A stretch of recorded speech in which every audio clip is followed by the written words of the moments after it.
Courtney Robinson here to talk to you today about financial independence and how to become financially independent. And what does that mean? Financial independence means that you're working towards having enough income coming in to be able to live off that income without ever working again. Now, that may sound like a crazy dream, and there are all levels of this. There's going part time, there's having a side hustle, there's having a flexible income. Most people can get to this point in about 10 years if they don't have debt. If they have debt, it might take closer to 12 to 15 years. There is so much here to unpack and to tell you. There's no way I could possibly do it all, but I'm going to get started on this and do a couple of videos to help you understand where I'm coming from. Whether you are 21 or 51, these apply. So for a 21-year-old, becoming financially independent might be that they can become financially independent at 35 or 30. For a 51-year-old, it might be that you retire at 55, or you're able to go ahead and retire comfortably when you may not have been able to retire comfortably. That is our situation. I knew at 30 I wanted to retire at 55. So I didn't know a lot about the financial independence community. I didn't know how it worked, but I did know I needed to be out of debt and that I would need to save in my investments. And for many years, I was a single mother and I couldn't put a lot of money in my investments. I put a little bit and I continued to save and to get out of debt. It took me about, I want to say 3 years to get out of consumer debt, meaning we had a debt for windows on our house. I had a car debt and I owed my lawyer. And I got all of that paid off in about 3 years. And it took me about 6 years to be 100% debt free, except for the mortgage. We will be mortgage free here this year in a few months. The first thing that I did, and I've always done this, is you have to know what's coming in and what's going out. Everybody hates the B word, budget. But you have to know. And a budget is as simple as writing down what your income is and what your expenses are. Write down your fixed bills, your utilities, your food, your house payment, any debt you have. Write it down. Seeing it on paper, I know is scary, but it will help you. Even if it's negative, this is the biggest excuse I hear. Well, there's not enough money left for me to do anything with because I spend everything I make. Well, it doesn't have to be that way. And you may need to see where you can cut after you write it all down. If you have debt, obviously if you have a lot of debt, you're going to have to get out of that. So you see where you can cut. You look at your budget and you see, can I cut 10% out of this budget? 5%. If you're spending $1,000 a month on groceries, can you cut back 100 to 200? Maybe you go to cash. Believe me, I've done this recently only because we have a big savings goal, not because we can't afford it. And it has been amazing taking cash to the grocery store. I have saved so much money. I've cut our grocery bill in half. There was nowhere else for me to cut really except in the grocery bill. You may have to downsize your living situation. You may be like, hold on, wait a minute, Courtney, root my kids and move. Well, if your kids only have a few more years at home, maybe not. But maybe if you and your partner are on, the same page, or you're a single parent, yeah, it may mean that. If you treat it like an adventure and fun, then it will be for them too. They won't see it as such a hardship.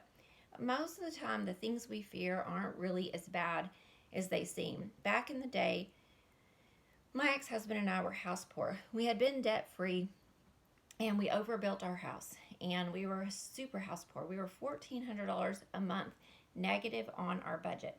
So when I wrote down all of our income and expenses, we were negative $1,400.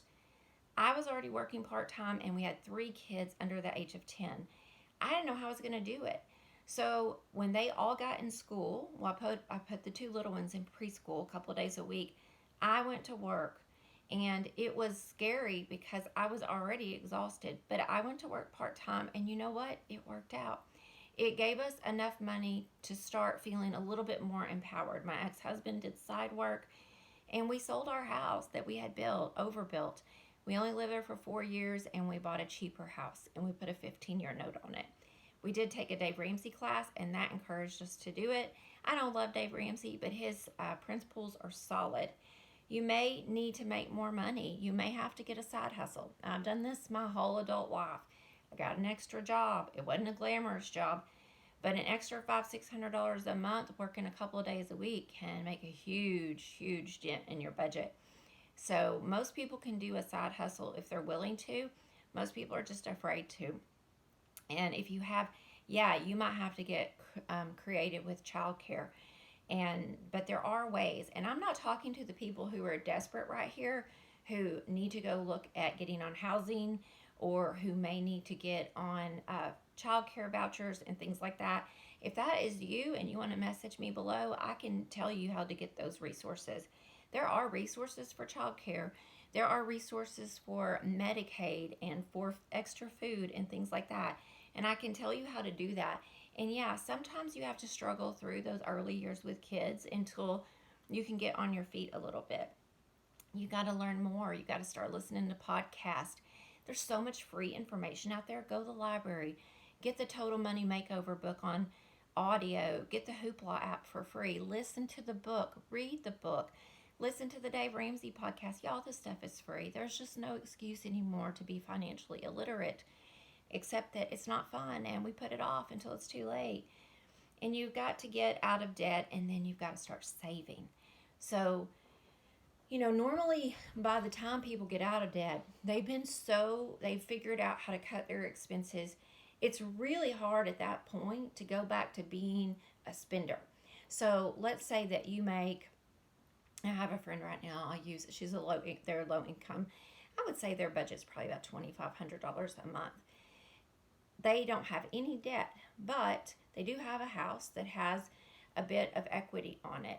Now, once they are able to sell that house and get something else, you can begin then to save more money. But when you're in that situation where your house payment is 50-60% of your income, it's very hard. So there are sometimes situations that keep us locked into something for a little bit longer. But the one thing I see a lot of people do is they'll have an excuse or a problem for every solution. They always have a reason why they can't do something. And what I recommend, I am a solution focused coach. I don't do this for money. I have a job. Is you take a sheet of paper, you draw a big circle in the middle, and you say the problem, too little income. Okay?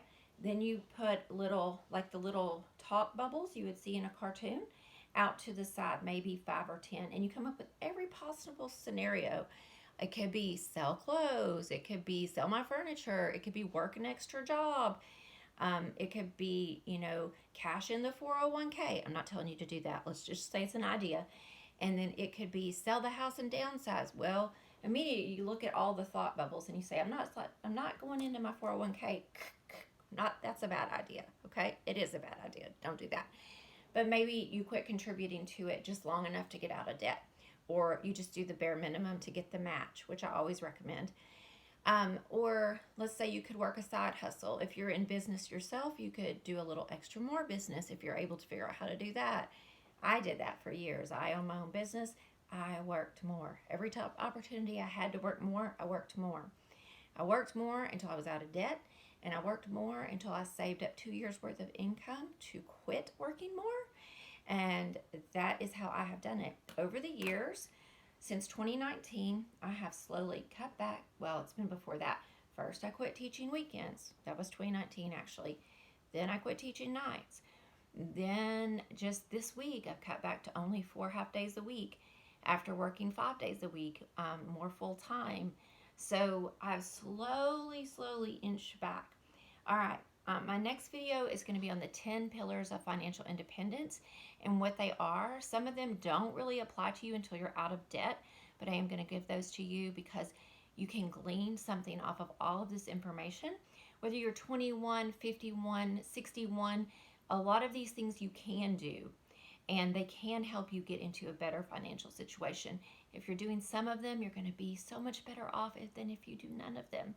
So I hope you'll stay with me, like this video, and subscribe if this helps you, and pass it on. Thank you.